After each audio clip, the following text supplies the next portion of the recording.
Hello students, welcome to YouTube channel of Gyan Tripti college. हमने अपने last lecture में BSc first year के paper second की यूनिट फर्स्ट करी थी। आज उसी को कंटिन्यू करते हैं।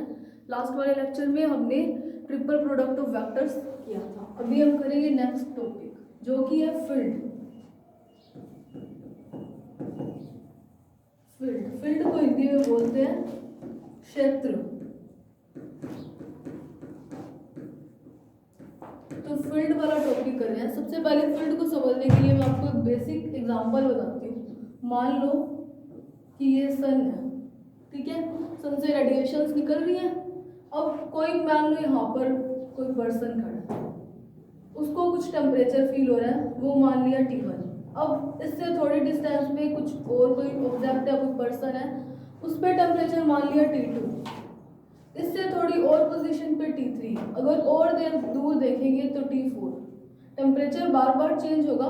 अगर आप देखो, बेसिक लगाओ अपनी अप्रोच, तो आपको पता होगा कि T1, T2, T3 और T4 इस ऑर्डर में होंगे। यानी कि जो पॉइंट सन के ज़्यादा पास है उस पर टेम्परेचर ज़्यादा होगा, फिर थोड़ी डिस्टेंस और बढ़ने पे टेम्परेचर कम होगा पहले वाले के कंपैरिजन। अब जब और डिस्टेंस बढ़ी तो इस T2 के कंपैरिजन टेम्परेचर और कम होगा, और डिस्टेंस बढ़ी तो टेम्परेचर जो है T3 के कंपैरिजन में और थोड़ा कम होगा। यानी कि टेम्परेचर जो है वो पोजीशन के साथ बार बार वेरी करेगा।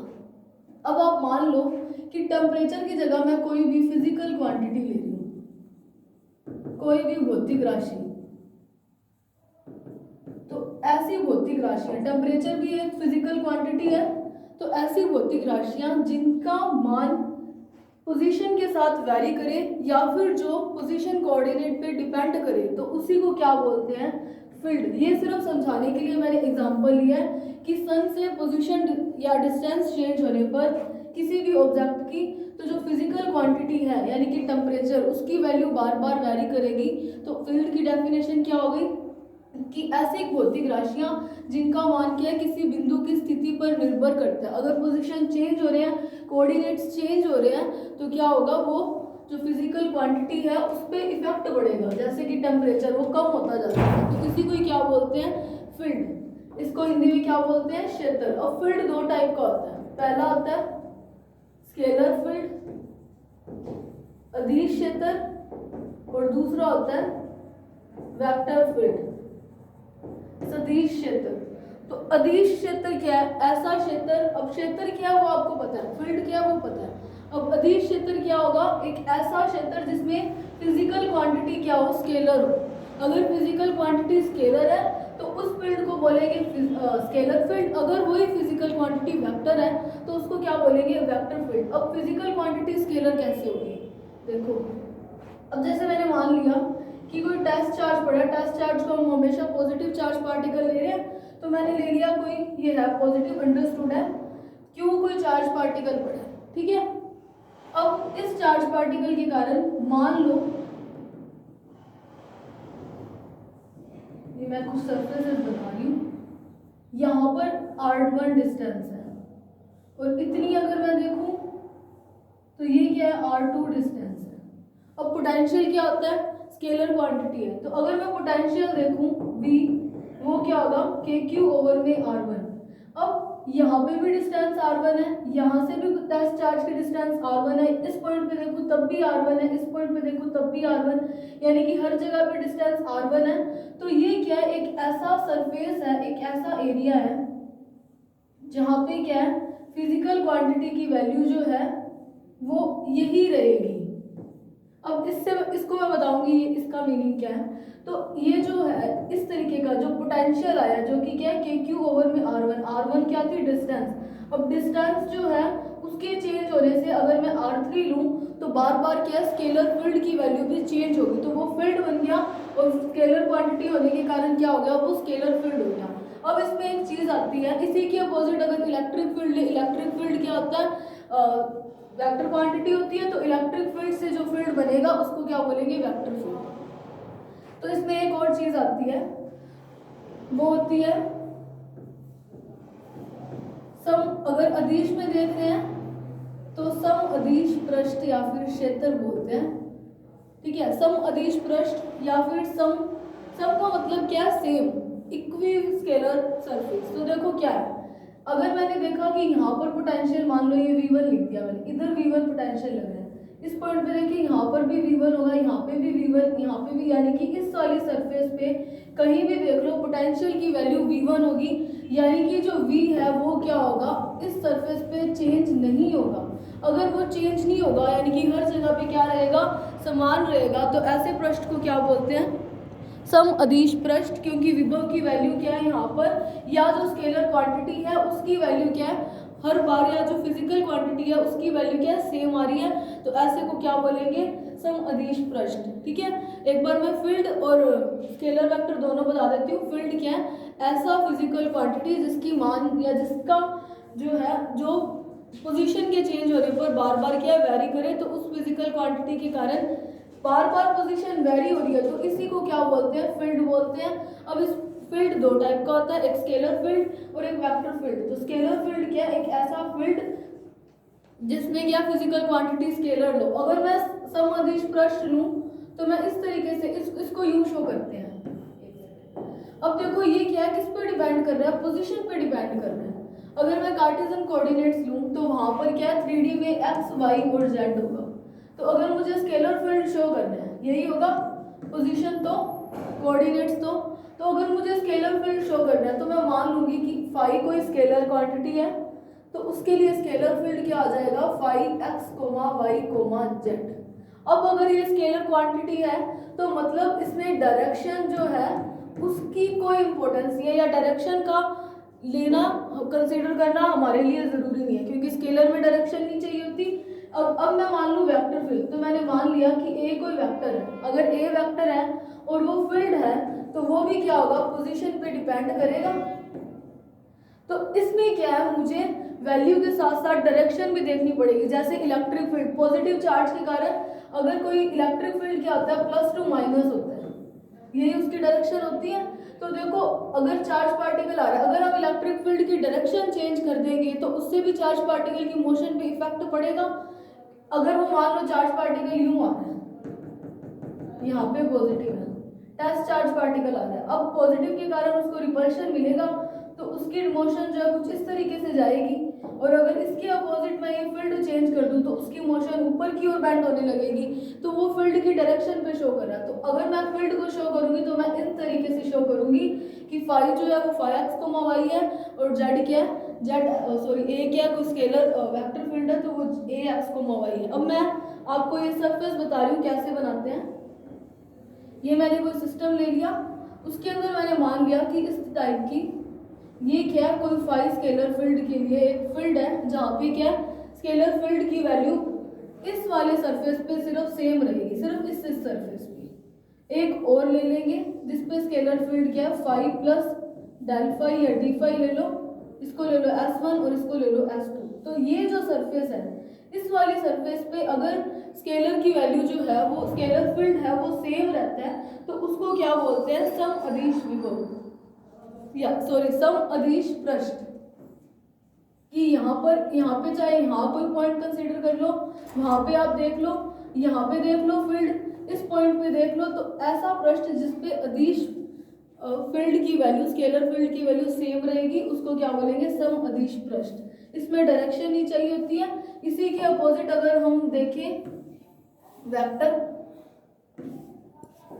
फील्ड, तो वेक्टर फील्ड में क्या होता है, ये मैंने क्या एक सरफेस मान ली इस तरीके की, जहाँ पे क्या कोई कोई वेक्टर पड़ा है, कोई वेक्टर फील्ड है, तो इसके ऊपर जो हम टेंजेंशियल लगाते हैं, स्पर्श रेखा लगाते हैं, तो वो क्या करती है, इसकी डायरेक्शन को शो करती है। वैसे भी आपको पता होगा कि स्पर्श रेखा हमेशा क्या दिशा को शो करती है। तो अगर आप वेक्टर फील्ड ले रहे हो तो उसमें आपको इस तरीके से उसके ऊपर टेंजेंशियल खींच के आपको उसकी डायरेक्शन भी दिखानी पड़ेगी, और स्केलर फील्ड में ऐसी कोई ज़रूरत नहीं है। तो करते हैं अपना नेक्स्ट टॉपिक। अभी नेक्स्ट टॉपिक क्या है, gradient of scalar field and it's geometrical interpretation, यानी कि अदिश क्षेत्र की प्रवणता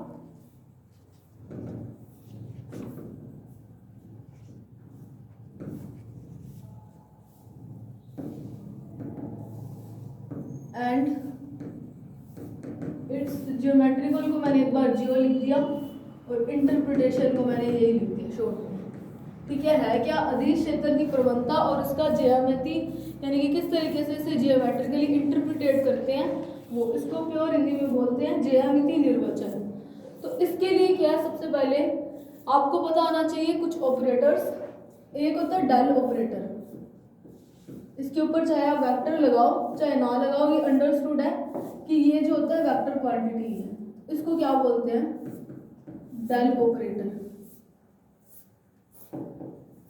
यानी ऑपरेटर क्या है, जिसको किसी पे ऑपरेट कराया जाता है। तो डेल ऑपरेटर की वैल्यू क्या है, ये वेक्टर फील्ड होती है। अगर आप वेक्टर होता है इसके ऊपर आप वेक्टर ना भी लगाओ तो भी चलेगा और लगा दो तो भी, मैं एक बार नहीं लगा रही, आप शो करते हैं। तो इसकी वैल्यू क्या आती है, डेल ओवर में डेल एक्स आई कैप प्लस डेल ओवर में डेल वाई जे कैप प्लस डेल ओवर में डेल जेड के कैप, या इसको क्या बोल सकते हो, करली ओवर में करली एक्स आई कैप प्लस करली ओवर में करली वाई जे कैप प्लस करली ओवर में करली जेड के कैप। ठीक है, तो ये क्या होता है, एक डेल ऑपरेटर होता है। और मैंने मान लिया कि कोई फाई जो है वो क्या है, स्केलर फील्ड है या एक स्केलर क्वांटिटी है। ठीक है, अगर अपने पास स्केलर क्वांटिटी है तो स्केलर फील्ड भी चाहिए होगा। इसको चलो स्केलर क्वांटिटी ले लो कि फाई कोई स्केलर क्वांटिटी है जो कि कैसी है, phi of x y and z, इस तरीके की है। तो देखो अगर इस वाले फाई के ऊपर इस डेल ऑपरेटर को ऑपरेट करा दो तो उसी को क्या बोलते हैं, ग्रेडियंट, अदिश क्षेत्र की प्रवणता। अब फाई अगर स्केलर फील्ड है तो उससे जो फील्ड क्वांटिटी है तो फील्ड कौन सा बनेगा, स्केलर क्वांटिटी। तो स्केलर क्वांटिटी से डेल ऑपरेटर क्या होगा, आई कैप डेल फाई ओवर में डेल एक्स प्लस जे कैप डेल फाई ओवर में डेल वाई प्लस के कैप डेल फाई ओवर में डेल जेड। अब देखो यहाँ पे क्या है, मैंने फाई जो है वो एक स्केलर क्वांटिटी है। अगर स्केलर क्वांटिटी है तो आपको उसे क्या डायरेक्ट स्केलर क्वांटिटी मान लो 2 ले लो, तो ये स्केलर क्वांटिटी है जिसमें आपको डायरेक्शन ही चाहिए। लेकिन अगर इसी के साथ आपने 2 आई कैप लगा दिया यानी कि ये शो कर रहा है डायरेक्शन को, यूनिट वेक्टर है एक्स एक्सिस के अलोंग, तो उस केस में क्या होगा, ये स्केलर क्वांटिटी नहीं होगी। तो अगर फाई स्केलर क्वांटिटी नहीं है तो उस फाई को मैं हर किसी पे ऑपरेट करा दूंगी एक्स वाई जेड के साथ। तो इसी चीज को क्या बोलते हैं, ग्रेडियंट बोलते हैं, अदिश क्षेत्र की प्रवणता।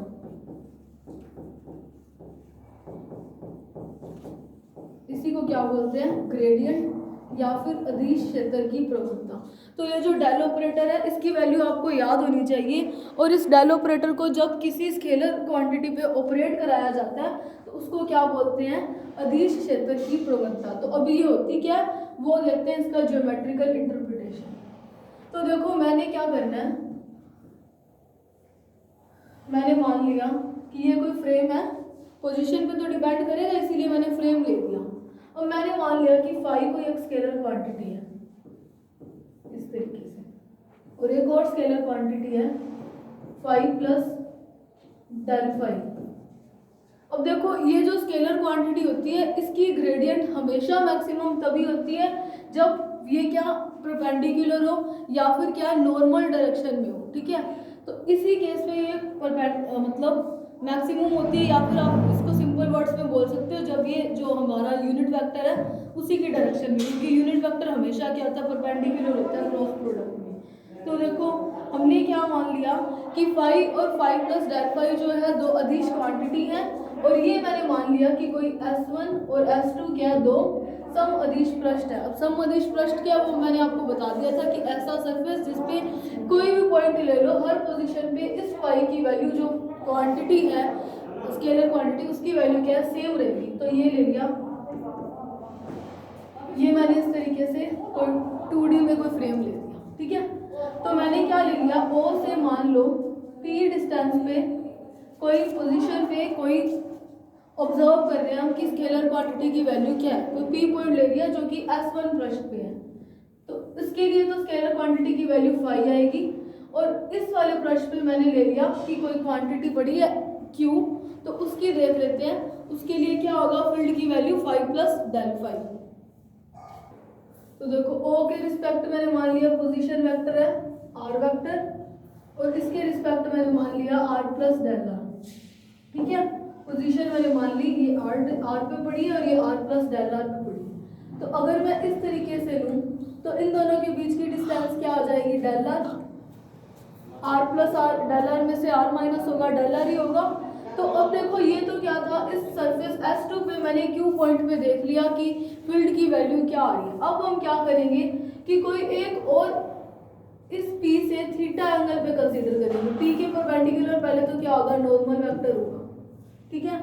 अब देखो इसी के अलोंग क्या होती है, थोड़ी सी ज्योमेट्री सही नहीं बनी मेरे से, इसी के अलोंग ही क्या होती है, मैक्सिमम वैल्यू मिलती है अगर परपेंडिकुलर होगा सरफेस के तभी। तो देखो ये हो गया डेल आर। अब देखो ये मैंने कोई पॉइंट आर ले दिया, यहाँ पे मैंने देखा कि अगर ये सम अदिश पृष्ठ है तो यहाँ पे जो क्यू पे पॉइंट मतलब इस फील्ड के कारण जो हमें वैल्यू मिलेगी वही आर पे भी होगी। तो मैंने मान लिया कि वो थीटा पे। अब यूनिट वेक्टर इस पृष्ठ के परपेंडिकुलर है तो मैंने मान लिया कि ये वाली जो डिस्टेंस है डेल एन है, ये मैंने अज्यूम किया, ठीक है। तो यहाँ से देखो मुझे क्या पता चल रहा है, पी क्यू की वैल्यू क्या है, डेल आर, और थीटा इसके बीच में एंगल, और पी आर की एक वैल्यू है मेरे पास डेल एन। अगर मैं देखूं कि चेंज इन ये जो अदिश क्षेत्र है इसमें अगर मैं चेंज देखूं तो वो मेरे पास क्या आ रहा है, phi plus del phi minus phi, तो डेल फाई चेंज आएगा तो वो आ गया डेल फाई। तो मैं क्या देखती हूँ, ये तो क्या है, चेंज है, फाई में जो भी अदिश क्षेत्र है उसमें परिवर्तन है, या जो अदिश फलन है उसमें कितना चेंज आ रहा है, डेल फाई। अगर मैं देखूं कि पी क्यू के सापेक्ष अदिश फलन फाई में परिवर्तन की दर, मतलब मैं क्या देख रही हूँ कि पी क्यू के रिस्पेक्ट ये जो स्केलर था फंक्शन फाई उसमें कितना चेंज आ रहा है। सबसे पहले मुझे पता है कि फंक्शन में चेंज आ रहा है डेल फाई, और मुझे क्या करना है पी क्यू के रिस्पेक्ट, तो जिसके रिस्पेक्ट होता है टाइम के रिस्पेक्ट होता है तो टाइम का डिवाइड, और पी क्यू के रिस्पेक्ट है तो मुझे डेल आर करना पड़ेगा। इसको दे दो इक्वेशन नंबर फर्स्ट। सिमिलरली मैं क्या करती हूँ, पी आर के रिस्पेक्ट कर देती हूँ। पी आर की वैल्यू मैंने क्या लिया यहाँ पर, डेल एन, तो डेल फाई की वैल्यू क्या आ जाएगी, डेल एन। इसको दे दो कोई इक्वेशन नंबर 2। अब हम क्या करते हैं, एक ट्रायंगल ले लेते हैं, वो क्या है, पी क्यू और आर, वो मेरे पास इस तरीके से कुछ पड़ा है। तो मैं आर से क्या है ऐसा एक परपेंडिकुलर ड्रॉ कर देती हूँ, आर से इस क्यू पे, तो देखो क्या हो जाएगा, यहाँ पे देखते हैं।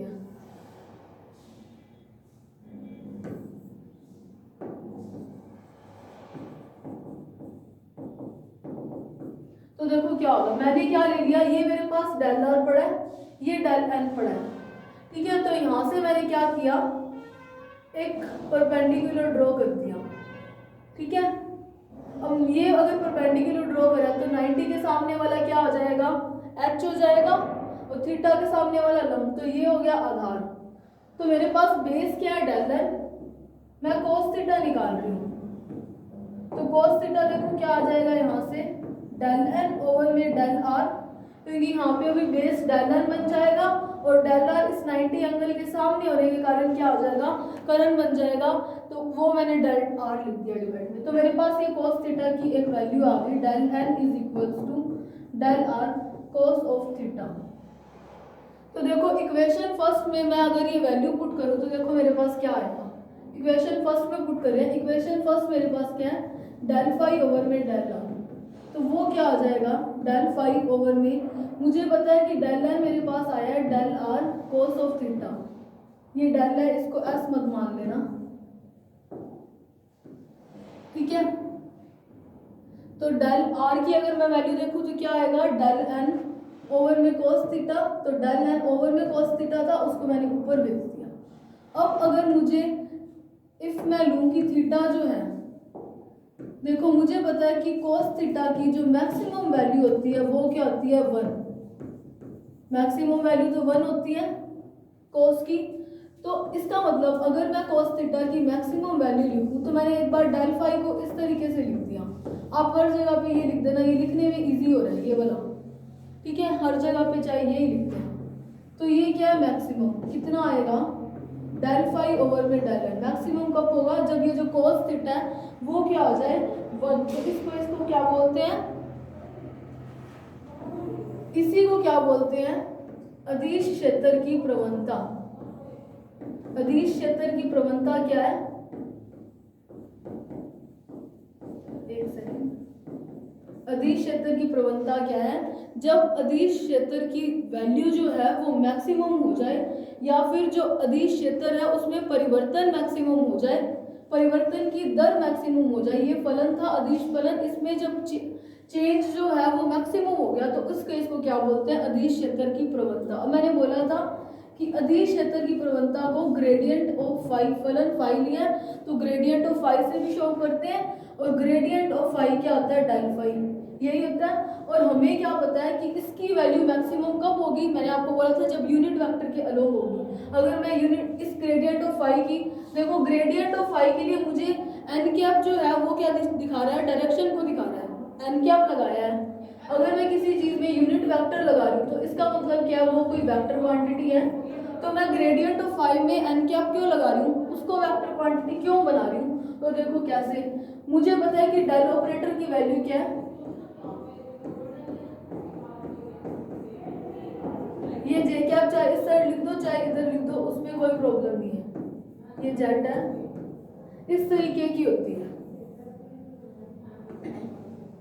Del operator. इस डेल ऑपरेटर पे आप कोई फाई ऑपरेट कराते हो तो देखो फाई इधर आ जाएगा, मैंने इधर फाई ऑपरेट करा दिया। यूनिट वेक्टर तो भी लगे हुए हैं, आई कैप जे कैप के कैप। इसका मतलब क्या है कि अगर आप किसी स्केलर क्वांटिटी को भी डेल ऑपरेटर पे ऑपरेट कराते हो तो वो क्या बन जाती है? वेक्टर क्वांटिटी बन जाती है। अब ग्रेडियंट जो है वो वेक्टर क्वांटिटी है, तो उसको वेक्टर में शो करने के लिए हम क्या डायरेक्शन का यूज करेंगे? वो क्या, हमने सरफेस के perpendicular unit vector n cap लिया था, तो यहाँ पर हम क्या कर देंगे? यूनिट वेक्टर जो है वो एन कैप का इसीलिए यूज किया जाएगा। तो वो क्या हो जाएगा? देखो डेल फाई ओवर में del n dot n cap equals to del phi over में डेल आर मैक्सिमम, यही है n cap.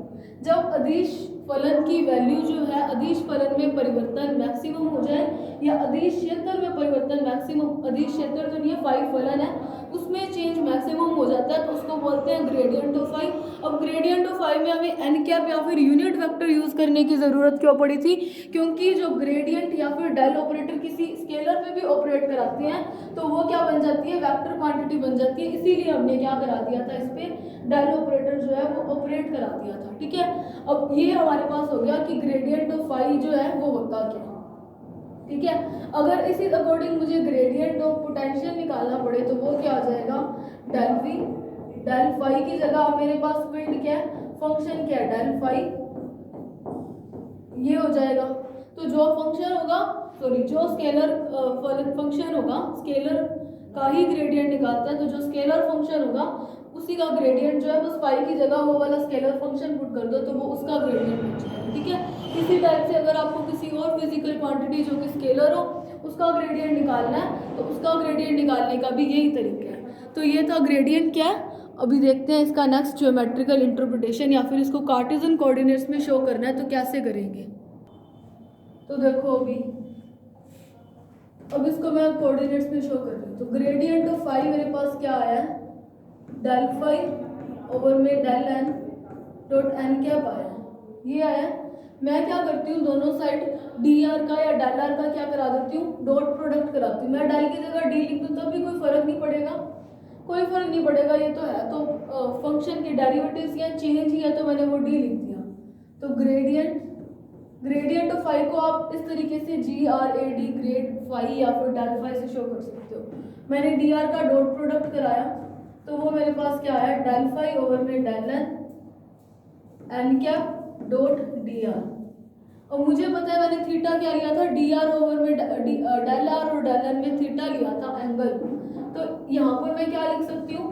D phi over में डी एन। चलो इसको अलग से देख लेते हैं। तो इसका मतलब क्या है? N cap dot d r को क्या लिख सकती हूँ?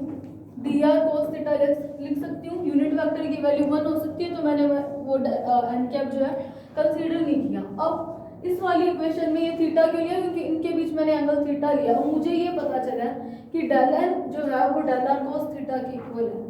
तो इसका मतलब डी आर कॉस थीटा किसके इक्वल होगा, डी एन के। तो gradient of phi dot d r क्या आ जाएगा, डी फाई ओवर में d n dot d n से डी एन कैंसिल, वो क्या आ जाएगा, डी फाई के इक्वल हो जाएगा। तो देखो डी आर क्या है मेरे पास, डी एक्स आई कैप को इस साइड लिख देती हूँ। डी आर तो यही है पोजीशन वेक्टर, प्लस जे कैप डी वाई प्लस के कैप डी जेड, और ग्रेडियंट ऑफ फाई की वैल्यू मेरे पास क्या पड़ी है,